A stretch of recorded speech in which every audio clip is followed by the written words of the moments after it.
साथियों, ये भारत है और भारत एक लोकतांत्रिक देश है।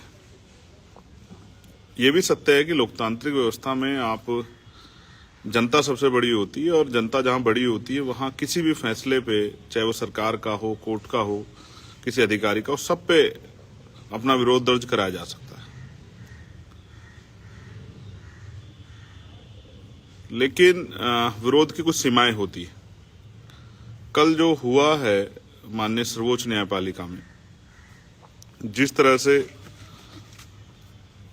जो चीफ जस्टिस है हमारे बी गवई साहब, उनके ऊपर जिस तरह से जूता फेंका गया है, मेरी मां कहती थी कि जिसने कह दिया उसने कर दिया। जूता लगा या लगा बात ये नहीं है, लेकिन जिसने जूता फेंक दिया उसने अपना काम कर दिया।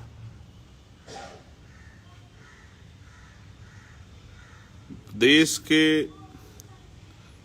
की न्यायपालिका के सर्वोच्च पद पे आसीन किसी व्यक्ति के ऊपर जूता फेंकना, क्या आप इसको सामान्य घटना मानते हैं?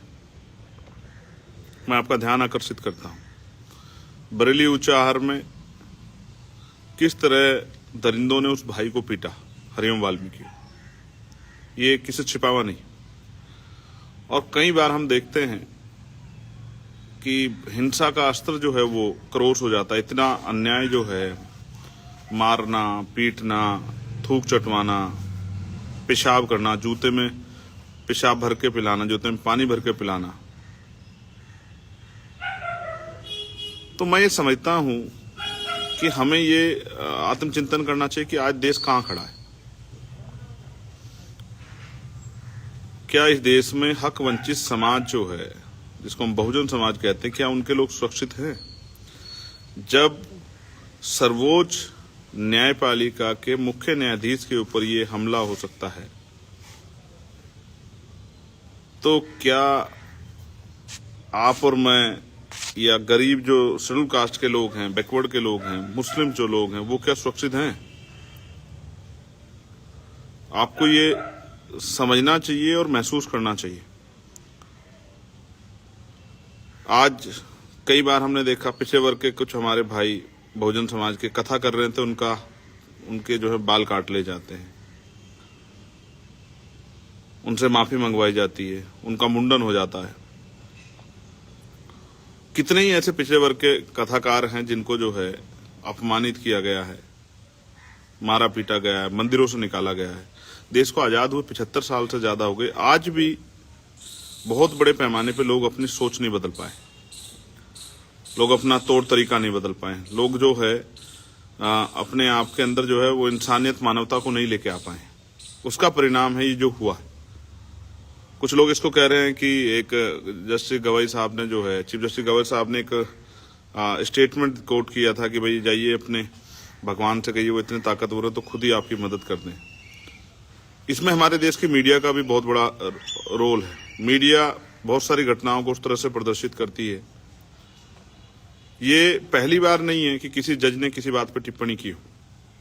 ये जस्टिस गवई साहब वही हैं जिन्होंने वर्गीकरण का फैसला किया, वो ये उसी बैच में थे उस समय।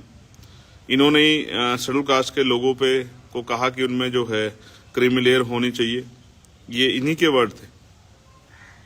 लेकिन इस आधार पे इस देश में मैं आपको याद दिलाता हूं, अगर धार्मिकता की बात है, धार्मिक भावनाओं की बात है, तो इस देश में बाबरी मस्जिद का फैसला आया।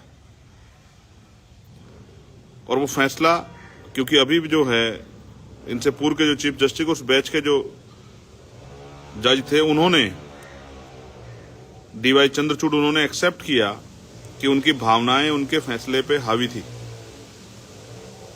ये बात उन्होंने कहा, ये बात उन्होंने अपनी जो है एक इंटरव्यू में कही, और वो बहुत चर्चा का विषय बनी कि वो जो पहले से जो है मन बना के बैठे हैं, पहले से अपने मन में जो है, अपने माइंड में वो बना के बैठे हैं कि भाई वो जो है वो जगह जो है वो एक धर्म की थी, उन्हीं को मिलनी चाहिए थी। ठीक है, उन्होंने पहले वहां ये बनाकर, क्योंकि वो पैदा भी नहीं हुए होंगे, तब तक का इतिहास भी नहीं जानते, वो 300-400 साल पुराने में क्या था उनको पता भी नहीं होगा। वहां जो मिले थे, वो जो एएसआई को मिले थे, वो जो उस समय के स्तूप वगैरह वो कौन से धर्म से रिलेटेड ये भी नहीं पता था।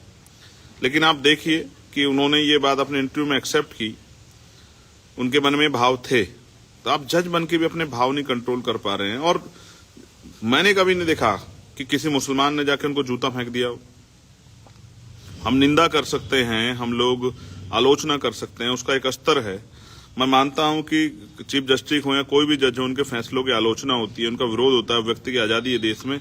लेकिन मैं ये बात बहुत स्पष्ट तौर पे कह सकता हूं कि ये जूता सिर्फ इसलिए फेंका गया क्योंकि उस कुर्सी पे बहुजन समाज का, दलित समाज का व्यक्ति बैठा था, इसलिए जूता फेंका गया। और इसके पीछे कारण ये नहीं है कि भगवान का अपमान किया। आप ये समझिए, किसी भी घटना को, और कोई घटना होती है तो उसमें जो गुस्सा होता है वो तत्कालिक होता है। ऐसा नहीं गुस्सा वो 15 दिन बाद, 20 दिन बाद जागता है। उसके बाद भी वो लगातार कोर्ट में बैठ रहे थे। तो ऐसा क्या हुआ, मैं बताता हूं जो मुझे महसूस होता है। वो ये है कि जस्टिस गवई साहब ने अभी, चीफ जस्टिस गवई साहब ने अभी बरेली की घटना से पहले और मॉरिशस में जब वो बोल रहे थे तो उन्होंने कहा कि बुलडोजर का राज नहीं चलेगा, संविधान का राज चलेगा। ये बात उन्होंने कही और लगातार वो बुलडोजर की नीति का विरोध करते रहे, लगातार वो सरकार से लड़ते रहे। आप ये महसूस करके देखिए, कल गवई साहब भी कोई इस तरह का फैसला देंगे, हम लोग भी अगर उसको मानते हैं कि वो फैसला जनहित में नहीं, तो हम लोग भी अपना विरोध दर्ज करा सकते हैं, पत्र लिख सकते हैं, उनसे मांग कर सकते हैं, अपना प्रोटेस्ट कर सकते हैं। लेकिन इस तरह से इस सर्वोच्च पद पर बैठे व्यक्ति को जूता फेंकने का मतलब ये है कि चाहे दलित समाज का व्यक्ति वो गांव में खेती करने वाला, मजदूरी करने वाला किसान मजदूर हो, या वो किसी दफ्तर में काम करने वाला कर्मचारी हो, या वो किसी मंत्री, या अभी तो आपने देखा राष्ट्रपति जी को भी जो है, जो हमारे पूर्व राष्ट्रपति, उनको मंदिर में नहीं घुसने दिया था। तो चाहे वो चीफ जस्टिस ऑफ इंडिया बन जाए, लेकिन उनको इस तरह के अपमान का सामना करना पड़ेगा। ये संविधानवादी देश है और उस देश में इस तरह की सोच खतरनाक है। जो मुझे महसूस होता है, मैं इसके पीछे एक और कारण भी मानता हूं कि तत्कालिक घटनाओं के बाद इस तरह के रिएक्शन आते हैं, क्रोध होता है। ये वकील साहब भी वहीं थे, चीफ जस्टिस साहब भी वहीं थे। लेकिन मैं मानता हूं कि आरएसएस के कार्यक्रम में चीफ गेस्ट बनने से जो उनकी माताजी ने मना किया है, मुझे ऐसा लगता है कि ये भी एक बड़ा कारण हो सकता है। और हम इनकी बैकग्राउंड अगर चेक करें वकील साहब की, तो हो सकता है ये आरएसएस से जुड़े हुए व्यक्ति जिन्होंने इस बात से इनके अंदर नाराजगी पैदा हुई हो कि उनकी माताजी ने आरएसएस के कार्यक्रम में चीफ गेस्ट बनने से क्यों मना कर दिया। और इसलिए मना किया क्योंकि हमारे लोगों में, बहुजन समाज के लोगों में नैतिकता होती है। वो जानते थे कि अगर मेरी माताजी वहां जाती हैं तो मेरे ऊपर जो है इस तरह के आरोप लगेंगे कि मैं कहीं ना कहीं, मेरा झुकाव किसी एक विचारधारा की तरफ है। इसलिए उन्होंने मना कर दिया। और वो अम्बेडकराइट हैं, ये बात भी स्पष्ट है। तो अम्बेडकरवादी व्यक्ति पूरा प्रयास करता है कि वो जिस इंस्टीट्यूशन में है, जिस जगह पे है, तो वो उसकी नैतिकता पे सवाल ना खड़े हों, उसके जो है फैसलों पे सवाल उस तरह से ना खड़े हों किसी एक विचार के झुकाव की वजह से। मैं आपको बहुत जिम्मेदारी से बात कह रहा हूं, ये जो हुआ है ये स्वीकार योग्य नहीं है। और इस देश में एक प्रथा चल रही है अम्बेडकराइट लोगों पे हमले की, बहुजन वर्ग के लोगों पे हमले की। चाहे वो ग्वालियर की घटना हो जहां बाबा साहब अम्बेडकर की स्टैचू नहीं लगने दी गई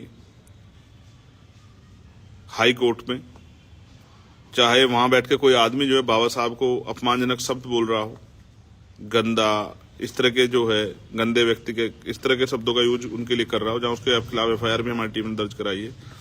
या फिर कोई जो है एक मुहिम चला रहा हो पीछे से कि भाई बाबा साहब अम्बेडकर संविधान निर्माता नहीं है, संविधान निर्माता तो कोई और है। ये सब चीजें स्पष्ट करती हैं कि इस दौर में अम्बेडकरवादियों को बड़ा सावधान रहना है। उनके ऊपर लगातार हमले हो रहे हैं, उनके इंस्टीट्यूशन पे हमले हो रहे हैं, उनकी धार्मिक आस्थाओं पे हमले हो रहे हैं, और उनके जो हैं उस तरह से उनके लीडर्स पे हमले हो रहे हैं। ये सारी चीजें एक और इशारा करती हैं कि सोचा समझा प्लान है। इसके पीछे बहुत सारे लोग हैं, हमें सतर्क रहना है। लेकिन हालांकि मैं जो है संविधानवादी व्यक्ति, वरना जिस व्यक्ति ने ये इस तरह का घटनाक्रम किया है, मैं उनके चीफ जस्टिस साहब के उदार हृदय का भी धन्यवाद करता हूं कि उन्होंने उसके अपराधों को माफ कर दिया। हालांकि मैंने बहुत सारे हाईकोर्टों के हाई कोर्टों को सुना है, जब वहां जज बैठ के वो करते हैं, तो अगर कोई एक बात उनको चुभ जाती है तो वो तत्काल जो है गर्म हो जाते हैं, हिंसक प्रवृत्ति के हो जाते हैं। मैंने बहुत सारे चीफ जजेस को सुना है।